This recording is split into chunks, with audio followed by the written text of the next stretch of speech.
Hello friends, if m factorial upon 6 factorial equal to 7 factorial, what will be the value of m? यहाँ पर हमें m की value बतानी है कि m की वैल्यू क्या होगी और कैसे फाइंड करना है। तो पहले तो मैं यहाँ पर बता दूँ कि फैक्टोरियल्स की मीनिंग क्या है।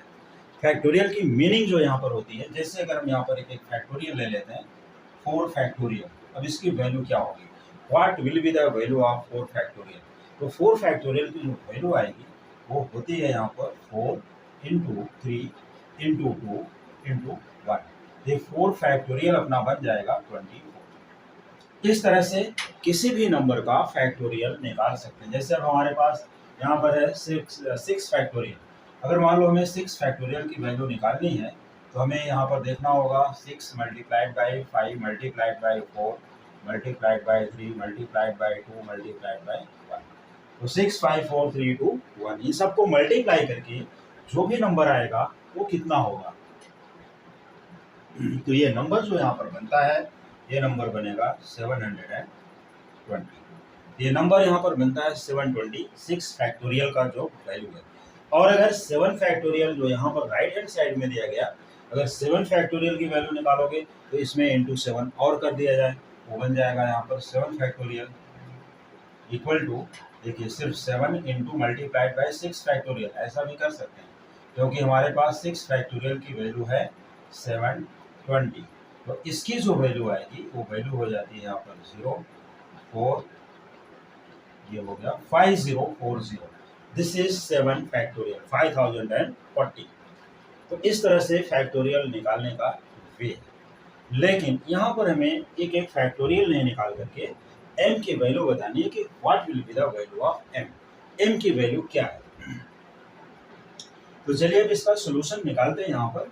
तो m फैक्टोरियल इक्वल्स 6 फैक्टोरियल को ट्रांसफर करते हैं राइट साइड में, तो हो जाएगा 6 फैक्टोरियल मल्टीप्लाइड बाई 7 फैक्टोरियल। ये हमने नोट डाउन कर लिया। 6 फैक्टोरियल इंटू 7 फैक्टोरियल आसानी से ट्रांसफर कर सकते हो, just transferring the denominator on the right hand side, या ऐसा बोल सकते हो कि multiplying by 6 factorial on both side. तो हम टाइम वेस्टिंग वाला काम नहीं कर रहे हैं यहाँ पर। Multiplying by 6 factorial multiplying by 6 factorial, तो भी 6 और 6 यहाँ कट हो जाएगा और फाइनली 6 फैक्टोरियल इंटू 7 फैक्टोरियल आ जाएगा। ठीक है, चलिए अब इसके बाद 6 फैक्टोरियल की वैल्यू क्या है, what will be the 6 factorial. यहाँ पर है हमारे पास वैल्यू, ये है 720 मल्टीप्लाइड बाय 7 फैक्टोरियल। 5040 होता है लेकिन हम यूज नहीं करेंगे, तो इसको यूज नहीं करते हैं, इसको 7 फैक्टोरियल एज इट इज रखते हैं।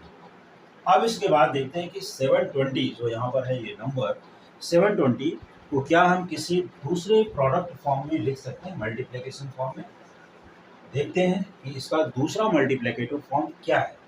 तो अगर हम 72 को यहाँ पर 70 इसको अगर हम लिख दें, देखिए 72 इंटू 10 विल बी 720, और यहाँ पर 72 को लिख सकते हैं 8 इंटू 9 और 10 को 10 ही रख देते हैं।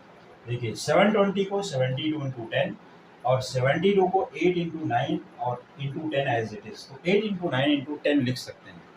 तो अगर यहाँ पर इसको हम ट्रांसफर कर दें और ये देखें कि इसको 720 8 इंटू 9 इंटू 10 इंटू 7 फैक्टोरियल यहाँ पर हो गया। तो ये 7 factorial,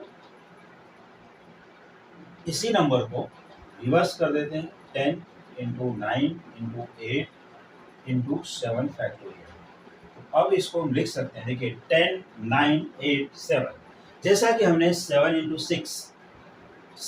6 factorial will be 7 factorial. ठीक उसी तरह से यहाँ से अगर हम लोग देखें 8 into 7 factorial is 8 factorial, 9 into 8 factorial is 9 factorial, और 10 इंटू 9 फैक्टोरियल इज 10 फैक्टोरियल। तो इस तरह से 10 इंटू 9 इंटू 8 इंटू 7 अगर एक कॉन्सिक्यूटिव नंबर्स आती है और लास्ट में फैक्टोरियल है, तो सबसे बड़े नंबर के साथ यहाँ पर फैक्टोरियल यूज कर सकते हैं। This is 10 factorial and this is the m factorial. यहाँ पर क्या है, m factorial. m factorial is 10 factorial. What does it mean? Therefore, value of m equal to 10. m की वैल्यू क्या मिलती है, 10। आसानी से कॉम्पिटिटिव एग्जाम में इस क्वेश्चन को सॉल्व किया जा सकता है। जैसा कि यहाँ पर m की वैल्यू कितनी मिल गई 10। तो बहुत ही आसान क्वेश्चन, इजी ट्रिक से मैंने बता दिया है। अब इसको प्रैक्टिस करना, फॉलो करना आप लोगों का काम है। तो और भी बहुत से इंटरेस्टिंग और ट्रिकी क्वेश्चंस को देखने के लिए देखते रहिए coming videos. Thank you so much.